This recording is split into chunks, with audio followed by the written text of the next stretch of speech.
Well, we have a music authority, a soul historian, a gentleman who is responsible for a series of compilations and reissues, legendary compilations and reissues known as the Mastercuts series. He is joining us today, so please welcome Mr. Ian Dewhirst. Thank you. So, welcome. It's great to be here. The first time I've been in Canada, and it's been a marvelous 3 days so far. You've been enjoying yourself? Absolutely, too much. I guess you began. Well, first I want to preface, before we begin, saying that by Ian's request, if there's anybody who has any questions throughout, we don't have to wait till the end. So just raise your hand, wait for a microphone, and our technical staff will assist you. But I guess you started out in the Northern Soul scene. You want to get a little bit into how you got into that as a teenager? Yeah, basically I was born in Brighton and then moved to the north of England from about the age of 5. And during that period in the UK, there was no real radio system. There was the BBC Light programme, which played a lot of uninteresting music. And the only way we could get to hear American recordings was on pirate radio, Radio Caroline, Radio Luxembourg, stations like that. And it was just at the point, let's say, round about 1965, when the Japanese were sending in all these transistor radios. And so the whole population in the UK all had kind of little plastic transistor radios with earplugs, so you could listen to them in bed at night. And that's kind of where we started hearing what we call soul music in the UK. It was the pirate radio stations were playing a lot of the Motown and Stax Atlantic stuff. And as a 10-year-old kid in the north of England, hearing that stuff for the first time, that kind of got me into the whole soul and R&B thing. And gradually, as I got slightly older, I started hearing more and more kind of obscure things. I'd have friends, guys that were maybe 2 or 3 years older than me, that were playing, one-offs, which later became known as Northern Soul. And so from a very young age, probably about 13 or 14, that's when I started sneaking into some of the Northern Soul venues. That would have been about 1969, 70, around about that time. And that's how I suppose, began to get some more expertise and, hear a lot of stuff that I hadn't heard before. Now, I guess describe what what was sort of the heyday of Northern Soul as far as the clubs and the parties and everything, and describe a little bit of what that scene was like. Well, the scene was, once again, the north of England is a very industrial area, lots of steel foundries, coal mines, huge working class population, and really these people used to work hard during the week, and on a weekend they really wanted to let their hair down. And as a good example really is the Detroit stuff, because that seemed to, again, another industrial city, and somehow that beat transplanted to the north of England and really suited people who worked in the steel foundries in Sheffield. So we'd hear stuff like this. Now, this is the archetypical Northern Soul template. This is the record that every Northern Soul record would like to base itself on. So let's give it a listen. The ones that people know, I'm going to truncate in order to play some of the ones that you won't know all the way through. But you get the idea. This was the typical, really Northern Soul template. So the songs that were big on the scene were similar in style. I'm sure you all know the Motown standards. Whilst we're doing this, I'd just like everybody to listen to the first song that I ever actually bought, 1967, and I'll tell you a little bit more about it, but once again, the radio and I like the up-tempo stuff. I like stuff with the beat. And this became a surprise hit in the UK. And I'll give a free album to anybody who can tell me who the producer of this was after you've heard it, okay? Okay, anybody got any ideas? Okay, that... was he born? Rick Rubin is not the correct answer. That was actually Barry White. That was a very young Barry White. And that record came out on a tiny little LA label called Bronco. Didn't mean anything in the States, but it's just one of those weird records that Radio 1, the BBC mainline station, started in 1967. And for some reason, they chose that to play. So who was that? That was Felice Taylor. Now, moving on from that, we've played a couple of Motown. You've got a rough idea that I like the up-tempo stuff. This is kind of a good example that you'll all know, but this is the original version. So let's see if you recognize it.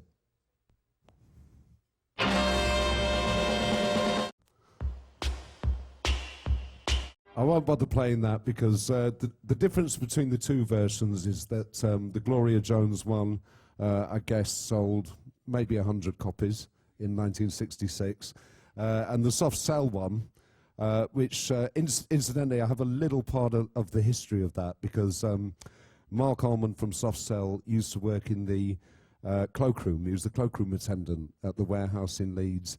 And this particular night in, I guess, 1980, the Q-Tips with Paul Young were actually playing a live gig in the club, and it was Paul Young's birthday. And my boss at the time said, why didn't you pull some of that old Northern Soul shit that you love so much? You know, it was a perfect night because the Q-Tips are a kind of soul revival band. So I said, yeah. So I pulled out a whole heap of stuff, and about 9:45, I put on Gloria Jones' Tainted Love. And this guy in the cloakroom that normally I avoided because he was a bit temperamental, used to get in fights with women over the coats and all that kind of thing. And suddenly he came running up to the DJ stand and said, what's this record? What's this record? I'm like, oh, it's Gloria Jones' Tainted Love. And he said, oh, you've got to tape it for me. And it was kind of surprising. I'd only ever said hello to him and nodded to him. So anyway, the next day he came round. I did a cassette of it. He took it off, went down to London, did a session with producer Mike Hedges, and then 6 weeks later brought me the new version back, the first acetate to play. And I played it and I thought, sounds like a number one. And sure enough it was. And I guess it's a good example of a record that absolutely did nothing, was unknown, undiscovered, unsung, you know, as far as people knowing it. And then it's rediscovered 17, 18 years later. And consequently, I think it sold 34 million. And to this day, it's like the longest running record ever on the Billboard charts, I believe. So I guess it's a good example of saying wherever music comes from, it can always be valid. Well, you were actually you started DJing as a teenager, right? On the Northern Soul scene. Yeah. And how did that happen? It was very lucky actually. I used to have a Saturday job in a store in Bradford. I got paid £2 to work on Saturdays, but there was a market stall in Bradford called Bostock's Records, and they bought all the records from an American warehouse, and they were doing them 20 for £1. So every Saturday I used to go up, spend all my wages, and bring 40 records home and play them over the weekend. And over the course of probably 2-3 years, I'd amassed quite a collection. And then, bit by bit, I discovered the Northern Soul scene, and suddenly realised that I had quite a few of the records that they were after. And so I took them down to a club called The Central one week, and I had a very rare record called Thumb a Ride by Earl Wright. And the DJ that was on at the time, Tony Banks, said, "Oh, please let me play it." And then he started playing a couple of other things I had. And after about 3 or 4 weeks, you know, they were big records. And there was one particular week when I couldn't go down. And all of a sudden it was a panic. "You've got to come down, you've got to come down, we need the records." So I got a warm-up gig. So I basically warmed up for Tony. And then maybe a year down the line, he left, I took over. And then that led to me DJing at Wigan Casino, Cleethorpes Pier, Sheffield Samantha's. It was a great time to be a DJ. You would do like 3 gigs in one night on Fridays? Absolutely, yeah. Friday night would start off with Leeds Central from probably 9 o'clock to about 11:30. Then I'd drive over to Huddersfield, do the Starlight between 12 to 2, then drive over the Pennines and do Sheffield Samantha's from about maybe 4 in the morning till 8, and then do the same thing on a Saturday night, and then do an all-day on a Sunday. So these were all-nighters, as they were called. Absolutely, absolutely. Can you just describe what, you know, going up to one of these parties, what it was like, where did people travel from to get to these parties and everything? It was really phenomenal. I kind of call it the 8th wonder of the world, really, because you'd literally have people that were traveling 100, 150 miles every weekend, because the only place they could hear that music was at that particular club. And so throughout the north of England, you'd have,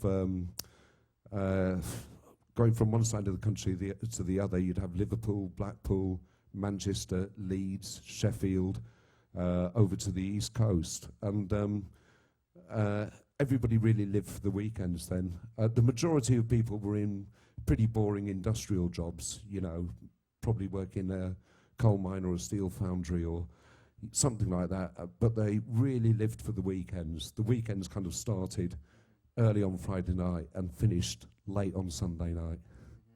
And how many people would typically be at some of these parties? Wigan Casino, 2,500, 3,000. I think at its height there were probably, 150,000 throughout the whole of the north of England, divided between a lot of different clubs. And some were what we call hardcore, would be everywhere. And then you have the record collectors, you know, they'd always be there. So, you know, you'd have a combination of the DJs, the record collectors, and the dancers. And it was just a magical, magical scene. We got a question over here. I've been dying to ask this question to someone who can actually give me a straight answer. And you've been talking about Northern Soul, which of course, you know, mutual friends of ours have trumpeted the Northern Soul movement for years. Can you describe what the difference is between Northern Soul and Motown for those people who don't have a clue? Because I personally just love the music, but I don't have a clue about its differences, and Actually, it's probably simpler than you'd think. Musically, there really is no difference. Northern Soul is Motown. Okay, 4/4 beat, you know, dancing strings, catchy hooks, you know, cymbals, tambourines rattling away, all that kind of. Motown really is Northern Soul. Except when Motown became popular and the records started turning into hits, what happened is the DJs started digging deeper. Okay, because anybody could buy a Four Tops record or an Isley Brothers record or a Mary Wells or Supremes record. You could get those in your local record shops. But there was this kind of elitism. Yeah, I called it being a snob DJ. A musical snob, you know. It's we're not going to go down to the local record shop and buy what every other Tom, Dick and Harry's buying. You know, we had a little bit more flair, you know. Okay. So I guess that explains it. You just kind of reminded me, whenever I used to come to the States looking for Northern Soul records, nobody in the States understood what Northern Soul was. And it'd always be, you know, they'd say, what are you looking for? And I'd say, at first, I used to say, you know, stuff that sounds like Motown. And they'd always go, oh, oldies but goodies. And it's like, no, they missed the point. They missed the point entirely. And like, eventually I got wise. And generally I'd walk into a shop, he'd like, what are you looking for? I'd say, I'm looking for your complete shit. You know, the 10-cent box. Show me the 10-cent box. And that's where you find the Northern Soul. It's all stuff that, you know, if they had a Four Tops record on an oldies 45 label, that would be in the racks for, you know, $1 or whatever it was at the time. But the real gems, the ones that were worth £500, £1,000, always 10 cents. Always. They were the failures, commercial failures. Absolutely, yeah. And I guess what happened is because of the success of Motown, you had literally hundreds and hundreds of little independent companies really right the way across the States, from LA, Chicago, Detroit, especially New York, Philadelphia. And they'd all watched the success of Berry Gordy and all wanted to have a crack at it themselves. A little bit like the rap scene now. It's like anybody in a kind of, let's say, Midwestern town would really love to be Jay-Z. And so they're all going to have a pop. And so you do get a lot of... In fact, the independent rap movement is almost very similar to Northern Soul now, because all that stuff's become highly collectible. It was the same with, if anybody ever collected Funk 45s, it's the same thing. They're all knockoffs of James Brown records. Yeah, but, the funny thing is, with that stuff, when I was first over in the States in the mid-70s, I used to leave all that stuff because I was just looking for Northern Soul. And now I'm killing myself because, you know, thousands of pounds worth of funk records, which I didn't want to hear at the time.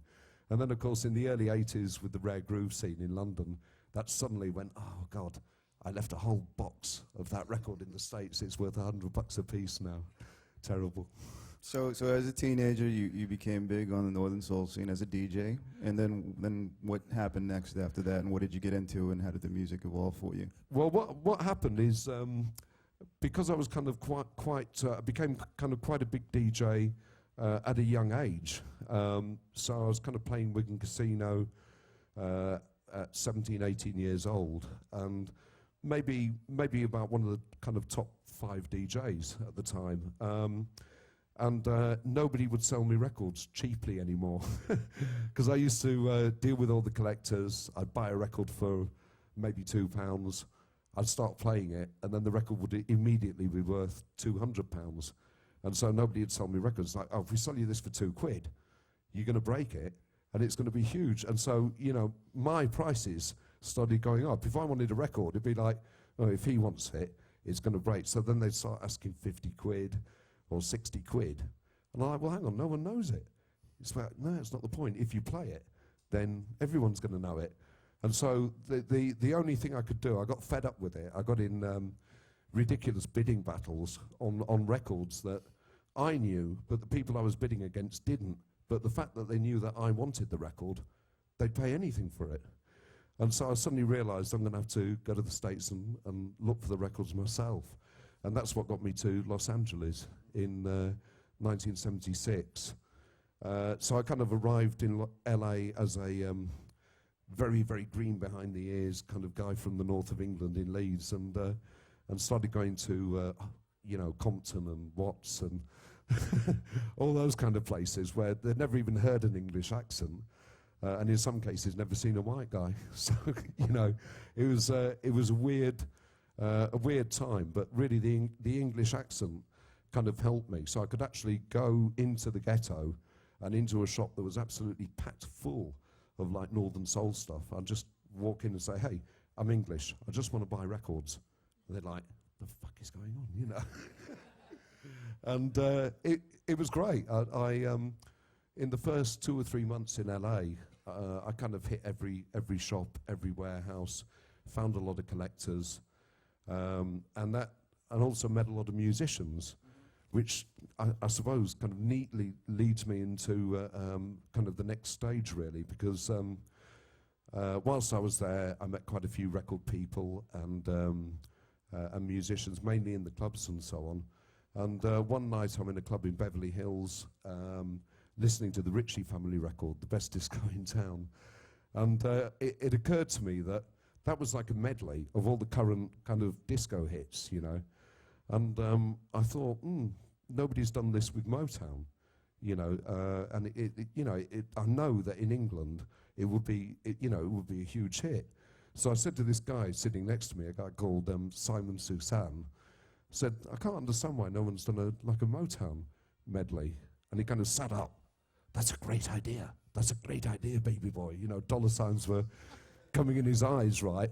He says, we makes the record. We makes the record. I know the arranger. Come on, what songs shall we use? And literally that night we went back to his place and we actually kind of plotted a medley. And then the next day we went round to see a guy called Don Hockett. He was the arranger for the Four Tops when they were in the ABC period. And then we booked a studio, Ike and Tina Turner's studio in East LA called Bollock Sound. And then we got the musicians in, Mike Lewis and Lauren Rinder from El Coco, you probably remember, and a lot of the Motown kind of musicians, Eddie Bongo Brown, Jack Ashford, people like that. So really from being nowhere, all of a sudden, I mean, I continued in the studio, surrounded by these incredible musicians, and I guess I should, I really don't like the record anymore, but I guess you should hear a little bit of it because it kind of connects with the Northern Soul kind of thing. And what is the name of this song that we're about to hear? Uptown Festival by Shalamar. I guess we've heard enough.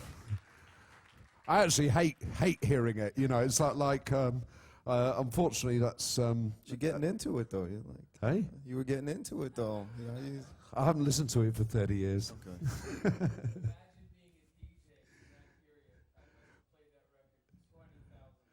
Okay. And the funny thing is, directly after I'd made it, I realised that it was it was really meant as a commercial record. But I was actually, especially in England, we're very snobby in England. I was almost, too credible to play my own record.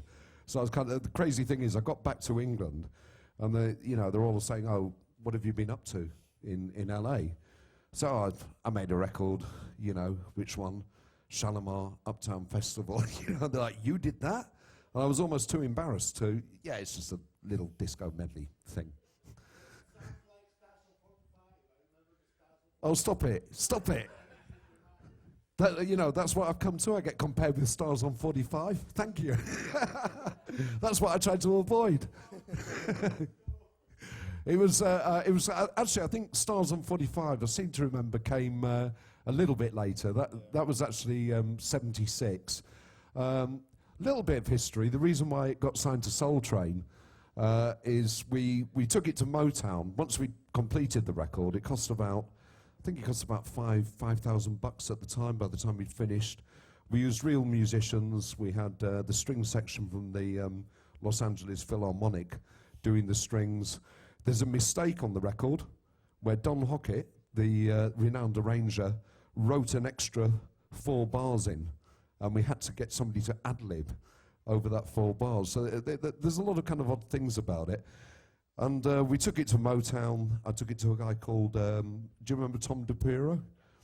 Right, Tom basically took pity on me because he saw me sat in reception with this acetate and said, "Oh, what have you got?"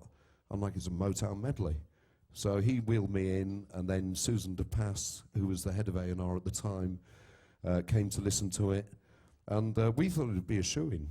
We thought Motown would love the record, and anyway, they came back about a week later and said that they couldn't release it because they didn't want to upset Diana Ross and their other artists by having another act doing a cover version.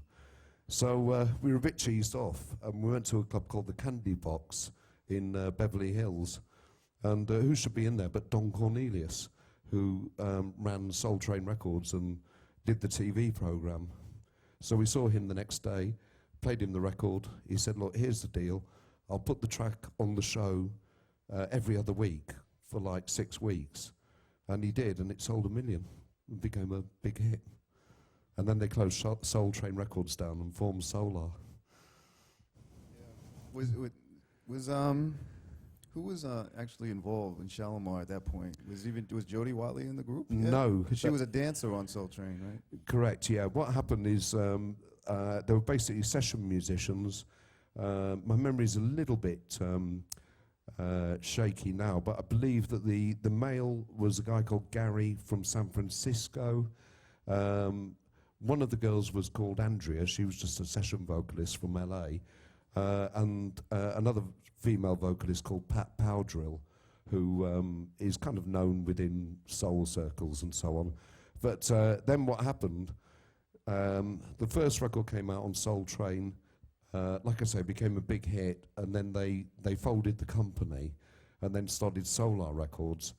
And really a new era for Shalimar. They took the name, and I think Dick Griffey and Leon Silvers produced great records. I prefer the other Shalimar records than mine. You know, so take that to the bank and all those. But it was good. I mean, I created a career really from nothing because I gave them the name as well. The name's from an old record by the Shalimars called Stop and Take a Look at Yourself, an old Northern Soul thing. So, yeah, interesting little footnote. So after you only spent 6 months in LA, Yeah, my visa ran out and they kicked me out. then you went back to England Yeah. and continued DJing. And what happened next as far as the evolution of music for you? Well, what happened is whilst I'd been in LA, I was listening to a lot of contemporary radio, because radio in LA was you had stations like Cute 102 that would be playing all the new releases, and at the time it was really interesting. There was a lot of interesting stuff going on with jazz, and then disco again was getting much more sophisticated in terms of production. Plus I was going to clubs. I was going to Disco 9000 in LA was the place you'd go. You'd hear things like You Plus Me Equals Love, Undisputed Truth, all these brilliant records that were like 11 minutes long and like works of art and really state of the art at the time. So I came back to the UK, kind of looking to, be more involved with that. And it happened that it was the right time again. There was a kind of real grassroots kind of explosion. A lot of people from the Northern Soul scene were also beginning to switch to more contemporary stuff. And very lucky timing, because I got back in late 76, and then I was rolling from early 77, playing all-dayers, 2 or 3 residencies a week. And it was all what I would call contemporary disco and jazz funk at that point. I guess I should play an example. I'm going to play actually one of my own re-edits on something like this. We played it a little bit earlier, and it's such a great record. These are the days when it was real musicians, loads of them in a studio. So this is Crown Heights Affair. Nice record, eh? I love it when everything but the kitchen sinks on a track, and you can almost. I would have loved to have been in the studio when that was being cut, for sure. So that was your re-edit of Dreaming a Dream. Yeah. That version of Dreaming a Yeah, Dream. I got the. I was lucky enough to. Well, actually, I never got the tapes, but I was allowed to do a re-edit when I did a series called Deep Beats.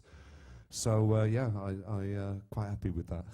So it was a natural extension from the Northern Soul and the soul stuff into what was going on in the 70s with the disco and soulful disco stuff as well. We can actually, we were talking a little bit earlier, and there was actually a kind of key record that really was the bridge between the old Northern Soul sound and the kind of contemporary disco sound. And I'm going to play it because it's my favourite record of all time anyway. But from a production point of view and from arrangements, I'm really quite big on arrangements, and I think we have the right audience here that will probably appreciate it. But this is very much a key record, which kind of, in a way, got a lot of the Northern Soul people to listen differently and accept, because Northern Soul people are very, very kind of set in their ways, and if it's after the 60s, we're not going to listen to it. And this record really changed a lot of people's views, and they suddenly thought, well, it's great. It's got everything. It's got a soulful vocal.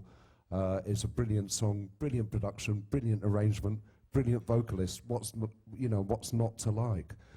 So this is the Carstairs. It Really Hurts Me, Girl.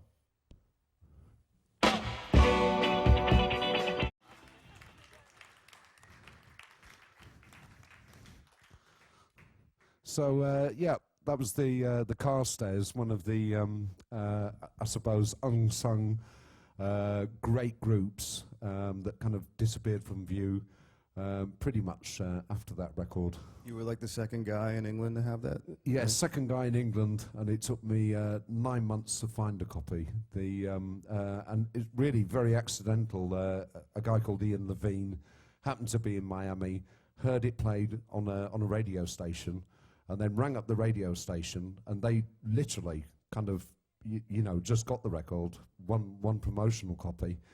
And I think he spent the best part of 2 weeks running around trying to get hold of a copy. And finally he did. He brought it back to the UK. But just in that period, the record company closed. And so the only copies that were around were the initial promotional copies that they pressed. And it turned into a rare record. Even though it was kind of relatively new release, it was unbelievably rare. And everybody, every single DJ in the UK wanted that record. And nice little story about how I found it.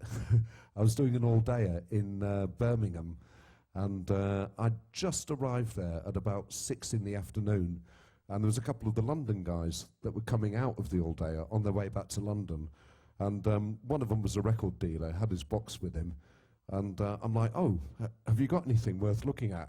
And he was like, oh, we've been out all weekend, we just want to get home, haven't got time. So it won't take me a minute, just let me have a quick look through.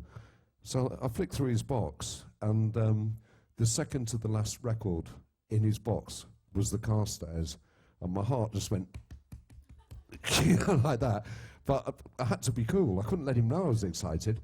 And then the one behind it was another mega rare, Dina Barnes, If You Ever Walk Out of My Life.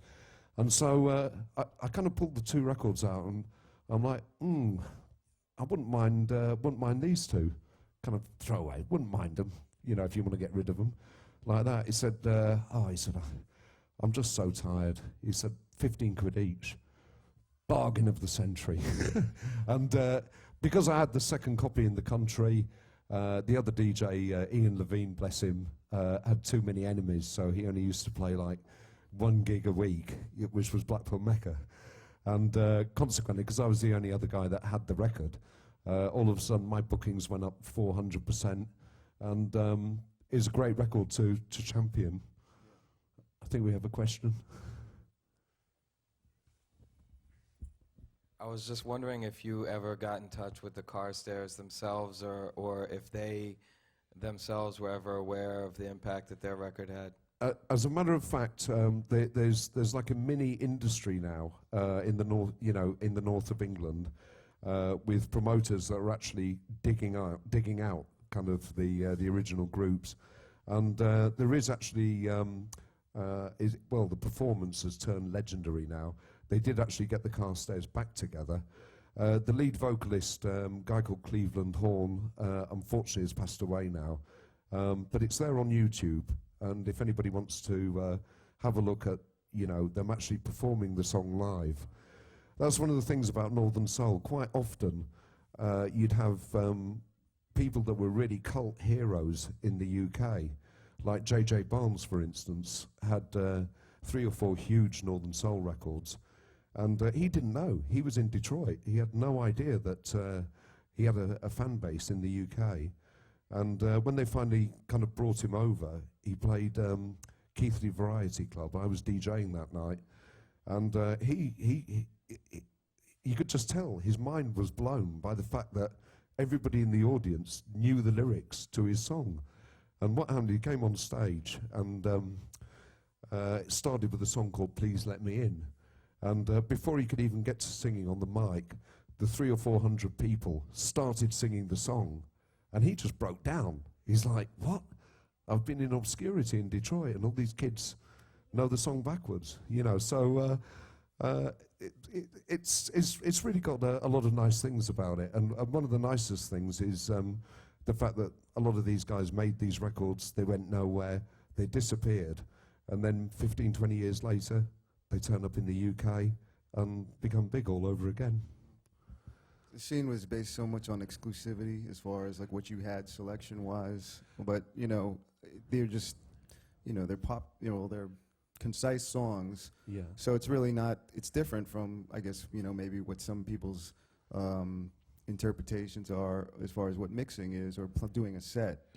How did you, pace it in terms of tempo or anything like that? You really didn't mix the records. You played the records. It was about selection. Well, there was a period up to, I guess, 1976, where the two genres, Northern Soul and what we now term Modern Soul. Modern Soul was actually contemporary stuff, and you had a period where you'd have 60s Northern Soul, then being played alongside Heaven Must Be Missing an Angel, Tavares, which sounds crazy, but the disco stuff was the same tempo as Northern. In fact, this is probably a good point. Another record which probably illustrates how the Northern scene was in a way progressing is this one, which I'm sure a few of you'll know. But this came out on a tiny New York label called Strata East by basically a poet and a bunch of jazz musicians. But this actually became like the biggest Northern Soul record of its time. If I could. Oh, uno, dos. So it's a kind of interesting parallel because the north of England, I think we got that particular track in early 1973, but there were probably more parallels between the Northern Soul scene and the underground New York disco scene, because the tempo of the records was kind of the same, a lot of the disco stuff was I'm not too good on BPMs, but maybe 120 up to 126, and so it did actually fit quite nicely with the Northern thing. And then what happened is the scene kind of split, and you had the die-hard Northern Soul fans that considered it heresy if anybody played anything from the 70s, and they tended to gravitate to clubs that would just play what we call vintage Northern Soul, but kind of the more progressive of the DJs and the fans moved along quite happily. They still liked the Northern Soul, but they were kind of really open ears. They were up for listening to newer stuff. That included yourself, right? Absolutely. Because something like The Bottle, is really funny. You're saying it was a Northern Soul hit. It's also, I guess, a jazz funk record. It's because it's a jazz artist. It's also a rare groove sort of thing. The funny thing about that is I take quite a bit of pride that actually the Northern Soul scene was the only scene in England that was playing that record as an import where it came out. It wasn't really even championed in the South. And so, whenever anybody ever has a go at Northern Soul and you all wear your cloth caps and, dance in barns and stuff like that. So, well, actually, we were the guys who found Gil Scott-Heron, George Babb Benson. We were on the cutting edge of, like I say, whatever was happening in contemporary New York would also be happening in the north of England at that time. Do you want to talk a little bit more about how things progressed in all the different other scenes, all these, with the Mastercuts series, you have broken down all these genres with the sort of essential building blocks of what formed them. Well, that's kind of what that series came out in 1990, and I guess the idea was by that point I'd accumulated, let's say, 20 years of DJing across a whole number of scenes: the northern scene, the disco scene, the jazz funk scene. Then when mixing broke in England, would have been about 79 or thereabouts. So all the early mixing, the South Soul stuff, the Prelude stuff from New York in the late 70s, early 80s, even going through to kind of hip hop, the early stuff, early rap, and early house. And I suddenly thought, when it got to 1990, the CD was really becoming very popular at that point. But there weren't many decent compilations out there, especially not genre-based ones. And all I did, I was kind of down on my luck at the time, really looking for an idea. And I got 38,000 records. And I thought, you know what, I've got this incredible resource right here, simply because I've been a DJ for 20 years. Let me fiddle around, let me mess around. How would I do it if I wanted to do a series that concentrated on different genres? Classic mellow for the slow stuff, jazz funk, obviously for the jazz funk, disco, soul, funk, P-funk, electro. And I suddenly realised it was actually quite easy because I had all the records. So I literally spent the best part of about 3 weeks literally going through my collection, pulling out different genres, putting them in different piles, then working out the kind of order that I wanted, then trying to get the balance right. Because in a way the series was designed to educate, but also not put people off. So the balance of the albums was you know, thought about quite carefully. So for instance, Jazz Funk 1, if I can locate it. If you look at the track listing for Jazz Funk 1, it kicks off with Expansions, Lonnie Liston Smith, which is like, you know, pretty much the pinnacle of jazz funk. Always There, Ronnie Laws, another staple really. The Bottle, Gil Scott-Heron, as you said, the rare groove scene, and generally the record was really well known in the 80s, you know, much better known than it was in the 70s. And then you've got Donald Byrd, Wilton Falder, Johnny Hammond, Eddie Henderson, Harvey Mason, Dizzy Gillespie, all pretty solid names. And basically everybody that bought this album liked it. It ended up doing 200,000, which for a non-TV compilation is pretty incredible. Well, I mean, I know Monk was saying earlier, these compilations, we would go to the store and we would see these compilations, and it really was educational, because before you had, you know, gotten deeper into collecting and DJing, you would see these things and it really just laid the building blocks for you, these different genres. And then it also hooked you because you were like, oh, I have to get these originals as well. So it was, it turned you on as far as information, but then it also led to that was the idea. I mean, quickly thinning pockets. yes, yeah, it's my fault. Because the funny thing is, when I started putting them out, I had all the kind of UK record dealers saying, "You've killed our market," right? But the opposite thing happened, and what happened is people bought the CDs, listened to them, realised that they didn't have the Dizzy Gillespie on a 12-inch, and the prices rocketed. So you know, it actually really did what it was intended to do. I think I'm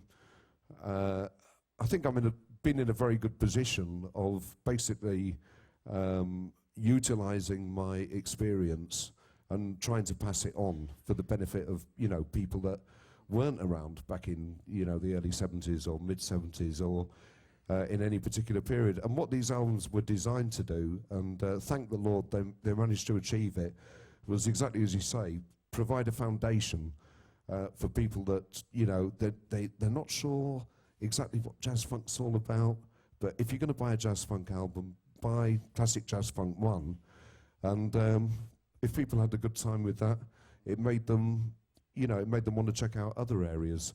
And that was the whole point about the, I suppose, pushing the brand name. I also did these on vinyl with metallic Pantone sleeves, and the logo was embossed actually on the vinyl.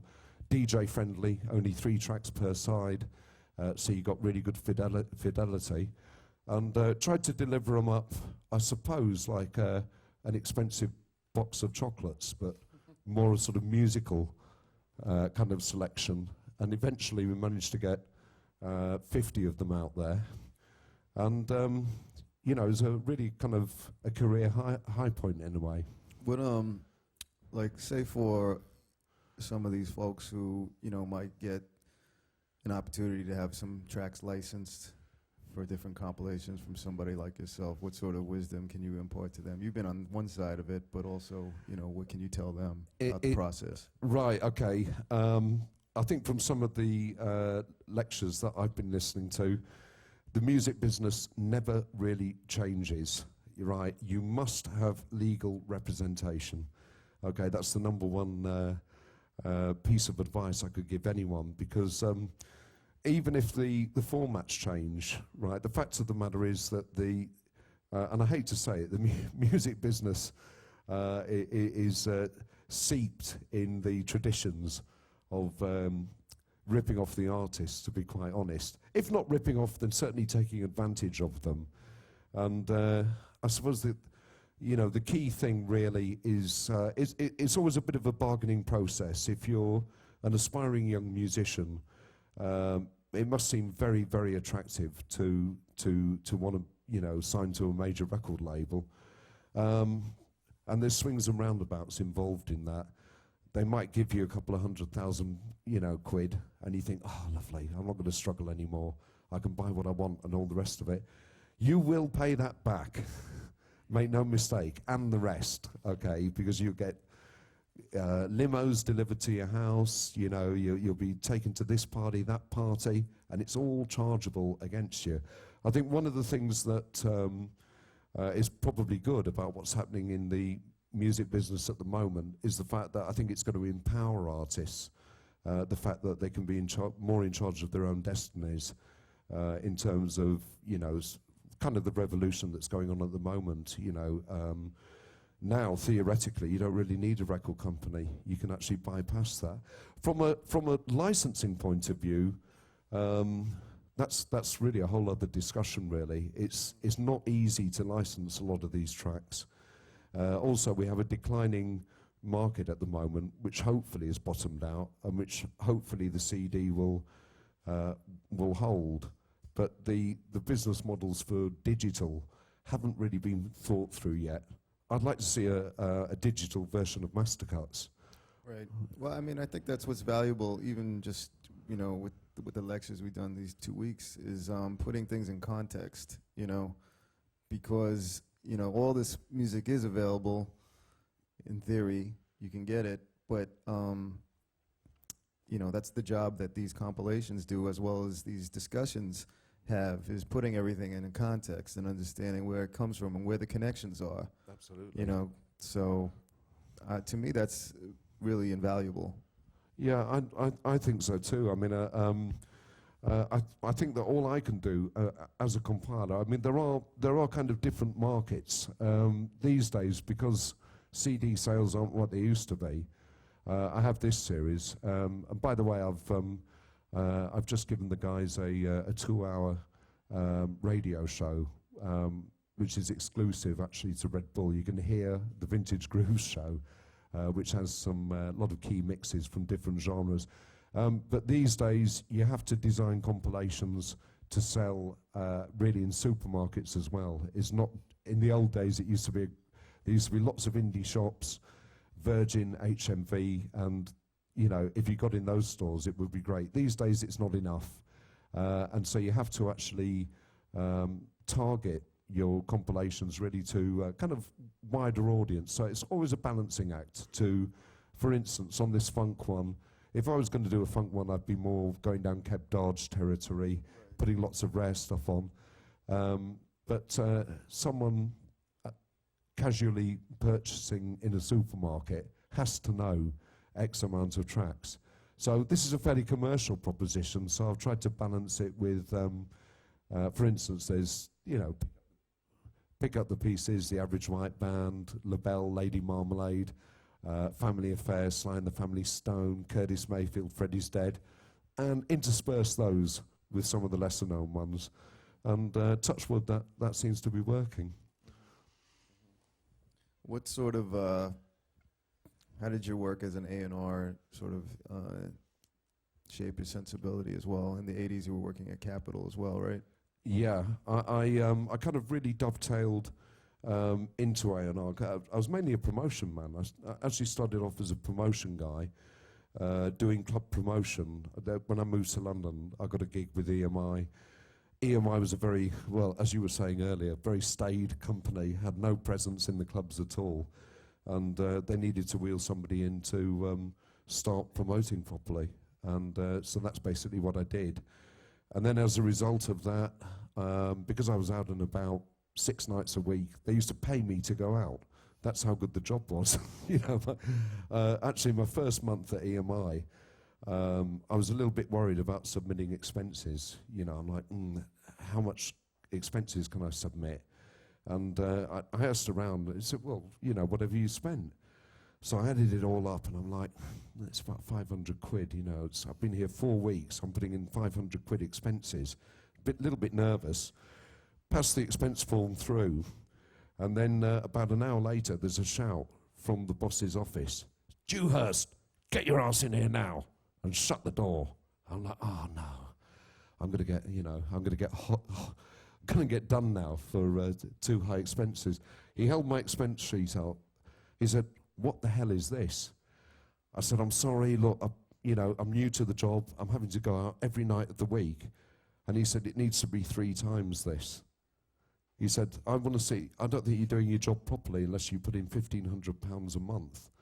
Oh, glory days. Glory days. I couldn't spend it all. It was ridiculous. I was deliberately staying in hotels, you know, I was buying drinks for the whole clubs. So it was a very good time. But as a result of that, I was kind of in and out of studios all the time and very connected because, you know, I had a network of DJs then. And also, the Pet Shop Boys, I presume most of you have probably heard of, how they came to be signed to EMI was literally, I knew the original version, the Bobby O version of West End Girls, because it was being played in Ibiza back then. And also the record came out for about half a second in the UK. It came out on Epic, and then all of a sudden it disappeared, and nobody quite knew what happened. But I had a copy of it, and I went to Ibiza, heard it over there, and came back and started hammering the record. And in that time, the Pet Shop Boys had been dropped by Epic.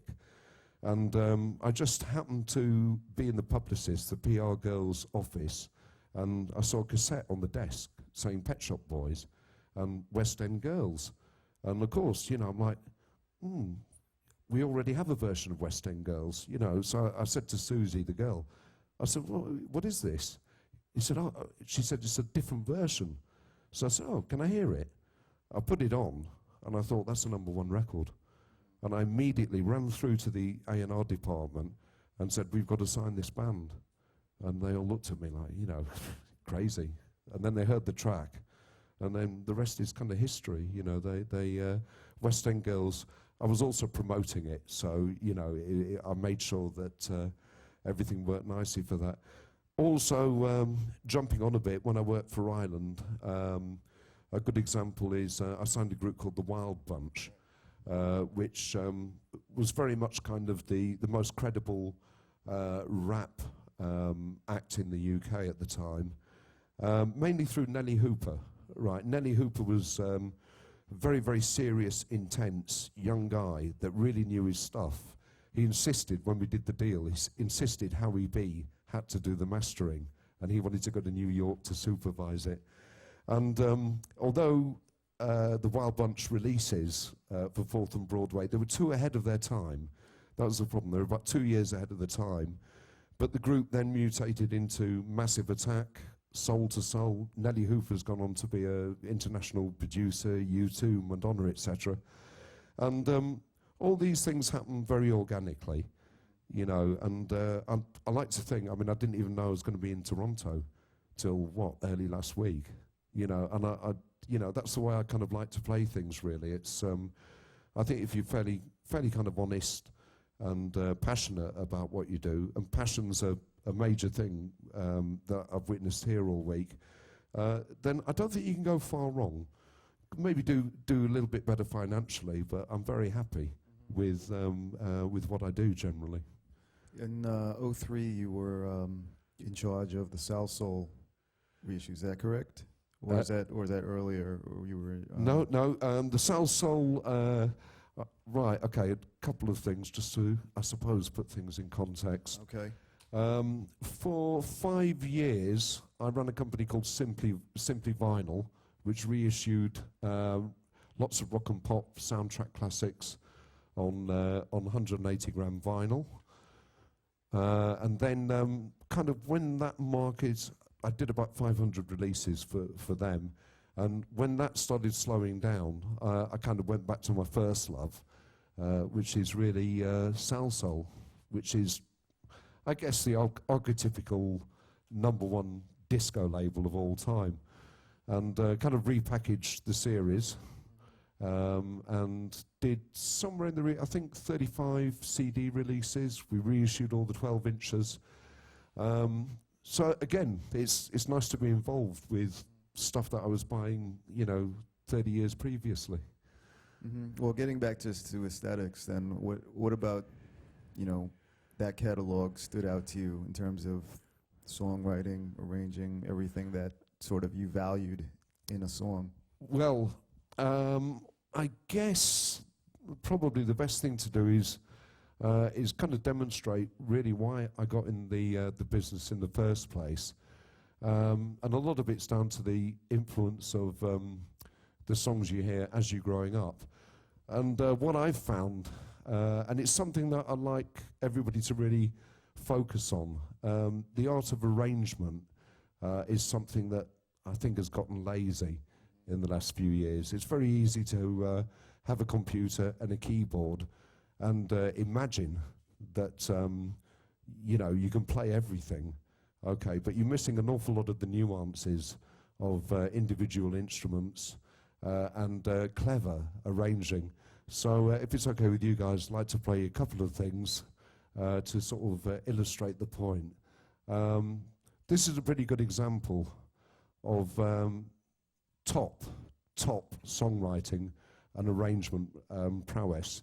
You're not going to get any better than this, frankly. This is, I guess, 1963, 1964, Brill Building in New York, Burt Bacharach, Hal David, and Dionne Warwick.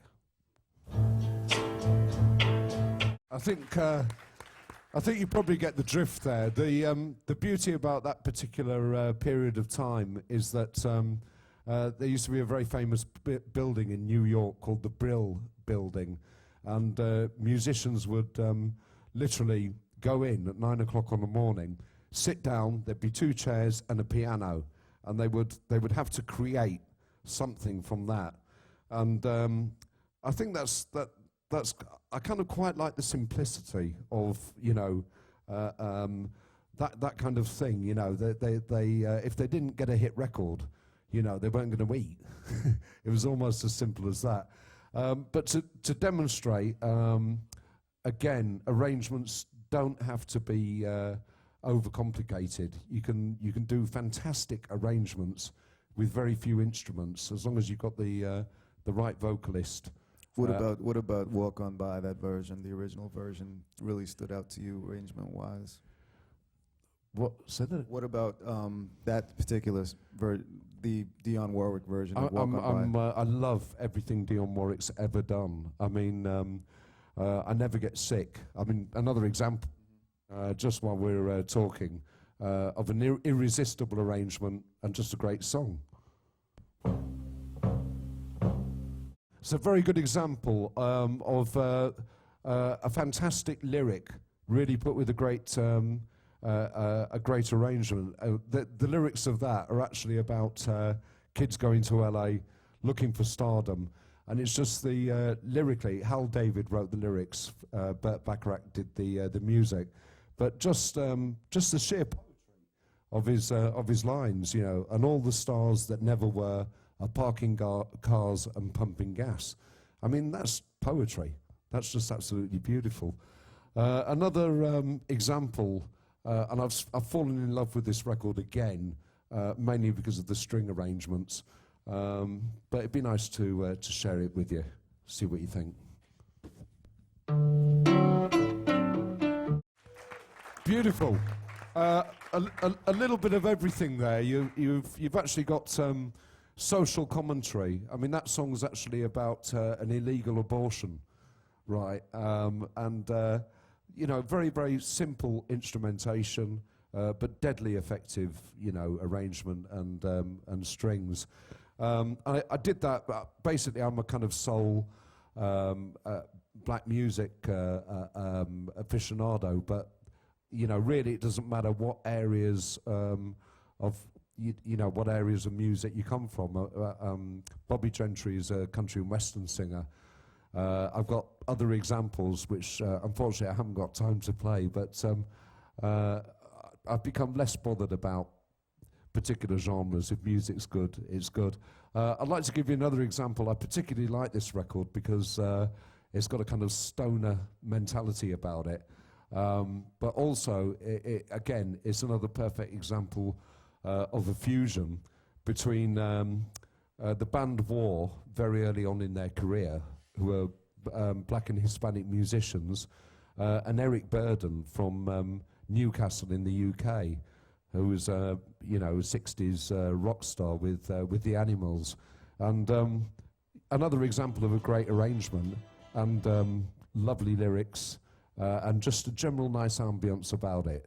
This is Spill the Wine. Whoops, it will be when I get it right. Okay.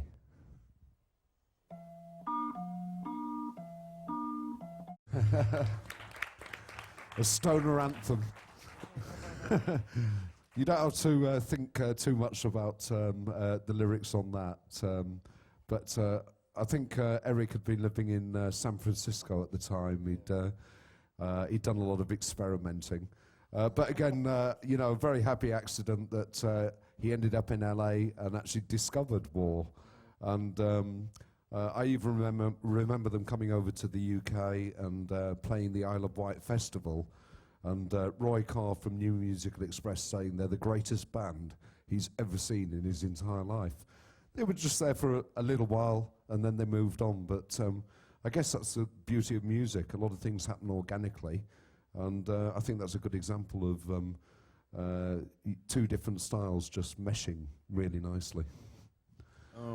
Did you want to talk a little bit about the South Soul stuff at all? Or I'd love to. I'd love to talk about South Soul. And what made it unique for you? What do you think really stood out? I mean, it's a legendary label, but maybe play one or two things that sort of summed it up. Absolutely. South Soul, I think, again, had that New York ethic of, the company...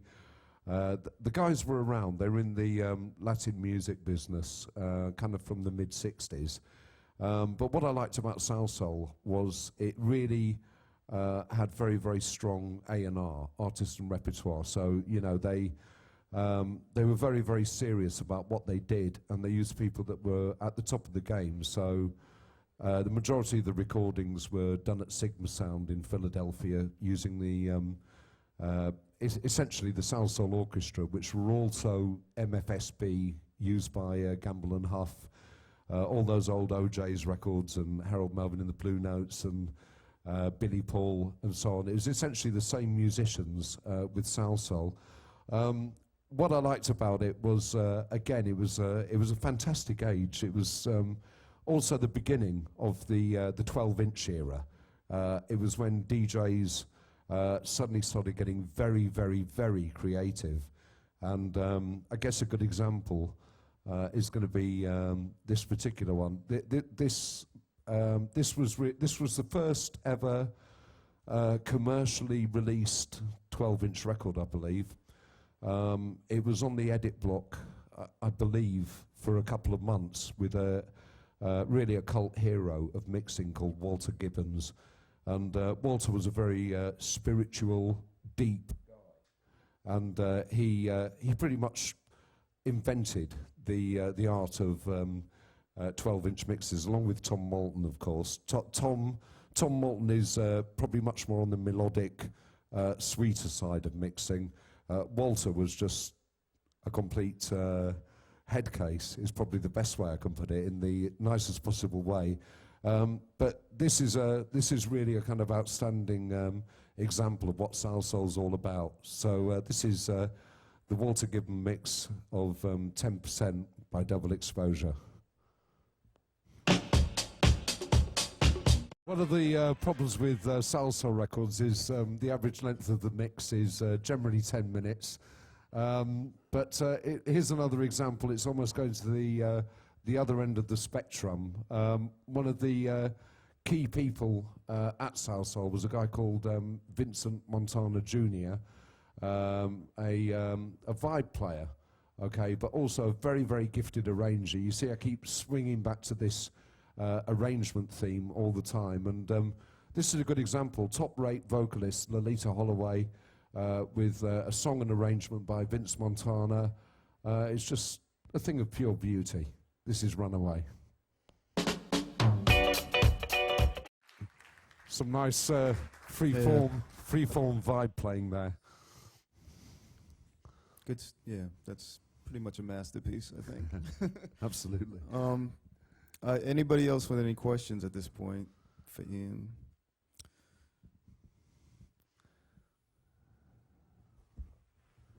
Speaking about great sounds, did you forget or you don't like Phil Spector? Say again? Speaking about great sounds, did you forget or you don't like Phil Spector? Right, okay, just to show you. Okay, because for the youngsters in here, no, I didn't forget him. He was actually, I have a playlist of about 8 hours on here, and not enough time, but I'm going to squeeze this one in. It's 2 minutes. I suppose the key thing about this is this track was actually done on, I believe you probably know better than I do, I think it was two-track recorders. Okay, Phil Spector's been having a few personal problems just lately. Okay, but this is from his heyday, and it is one of the greatest records of all time. Listen to the arrangement and just listen to the general structure of the record. You never close your eyes. Anything you want to conclude with as far as, you know, everything we talked about? Yeah, as usual, I'm spoilt for choice. I need to go to the toilet as well, and I guess everybody wants to get something to eat. Yeah, because there's a lot of producers here. You know, we've kind of done quite a bit on song structures and arrangements and so on. But I guess it was between two records. But I'm a big fan of mixes, and this, in my opinion, is probably the best mix of all time. So I'd like to leave you with this one, which is, I hate to say it because he's got his fans and he's got his detractors.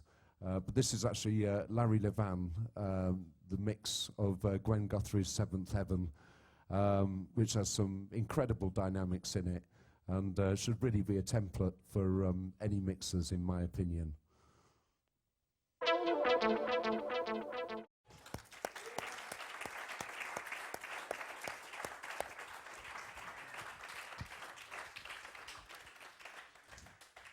So at this point, I just want to say thank you to Ian for sharing his thoughts and music. Any words in conclusion? It's always a pleasure DJing to an audience that can't get away. But it's been an absolute pleasure. I wish the Red Bull Academy every success. It's been a really first-class experience, and I'd like to thank you all for being so welcoming. Thank you.